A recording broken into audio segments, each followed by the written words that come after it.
Il était une fois un homme que tous ses frères d'antan décidèrent de châtier. Il était une fois un homme qui faisait des miracles, qui faisait peur aussi, que l'on fit condamner. Et la justice, en haut de ses marches abruptes, dans son palais sublime, préférant la légèreté et le luxe de s'aérer, de se libérer l'esprit, choisit de fermer les yeux, de tourner le dos. Avant cela, défiant la foule du regard, prononça ces mots : « Je m'en lave les mains ». La liberté est un fardeau, parfois lourd à porter, qui nous rend responsables, mais surtout que l'on ne saurait condamner.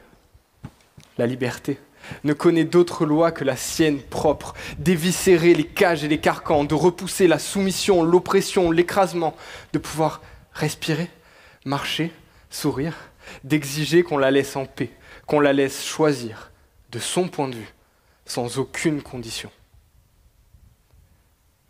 La liberté, c'est la plus grande question de l'humanité. À son sujet, deux thèses s'opposent rageusement. La première pose la liberté comme un droit naturel, fondamental, indiscutable. Plus encore que cela, elle revient à affirmer que la liberté est inhérente au genre humain, que la liberté est, pour ainsi dire, le propre de l'homme. Les deux sont ainsi parfaitement collés, entrelacés, superposés et surtout indissociables. On ne saurait choisir alors un terme plus approprié que la liberté pour désigner l'état offert entre les mains des hommes.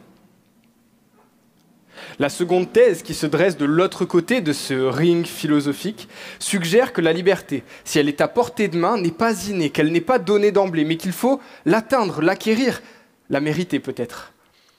Dans ce cas, loin d'être une mince affaire, c'est à coup sûr une affaire personnelle. Qui d'autre que nous-mêmes pour mener nos actions, forger notre morale, choisir la liberté que l'on veut se construire de nos propres mains ? La liberté, c'est la mission qui nous est assignée, à chacune, à chacun, qui vire à l'obsession souvent, mais quoi qu'on fasse, c'est la tâche dont nous nous entichons. La liberté s'obtient, se gagne par soi-même. Nous nous battons pour elle de nos propres mains. À la force de nos bras, de nos mots, nous dessinons un lendemain un monde nouveau, avec la feuille blanche devant nous, le champ libre et le temps venu que prennent vie nos idées, nos idéaux. Alors, une fois qu'on la tient, cette liberté, on la chérit, on la retient entre nos mains, on la défend, on la laisse vibrer, on la laisse vivre. Dans les deux cas, la liberté se révèle aussi précieuse que fragile. Dans les deux cas, la liberté s'impose comme une obligation morale, à mettre en œuvre peut-être, à faire respecter sans aucun doute. Et c'est pour cela qu'à tous ceux qui me diront, qui me crieront que parfois, tu sais, s'excusant presque d'avance, parfois c'est nécessaire, on le comprend, ils tourneront en rond et finiront par souffler que parfois, il a fallu se salir les mains pour atteindre sa liberté. À tout cela, je leur réponds que non.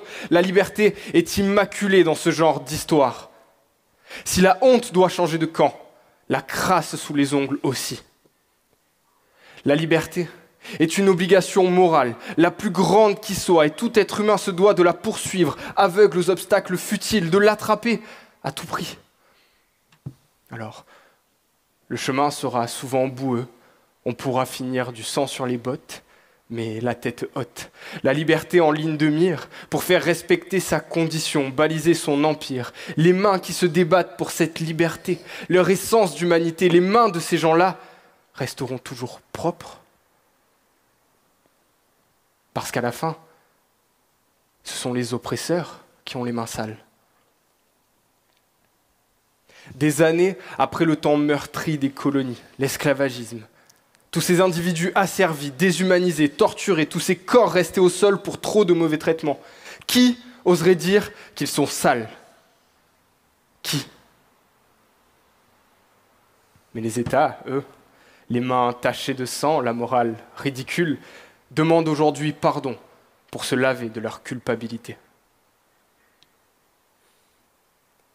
Les traces des horreurs rattrapent toujours leurs auteurs, les bourreaux, finissent par remonter sur leurs mains, diffuser les odeurs, ressortir de leur peau, noircir leurs paumes, goûter du sang.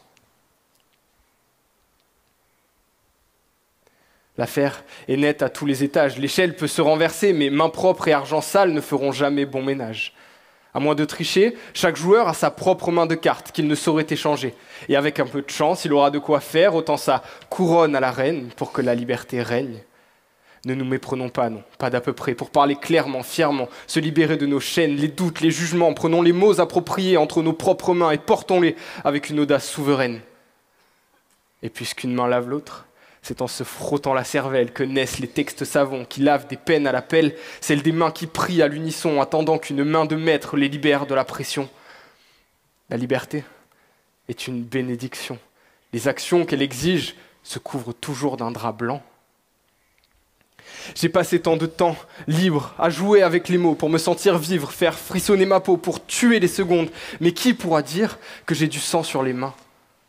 Aux innocents, les mains pleines à ce qu'on dit. Les miennes sont pleines de rêves que j'égrène. Si je ferme les yeux, ce sont elles qui prendront les rênes pour soigner ma tête vers la liberté, toujours continuer ma quête comme une lumière au bout du tunnel, une étoile dans le ciel, car les mains de la liberté scintillent toujours d'une clarté éblouissante. Merci.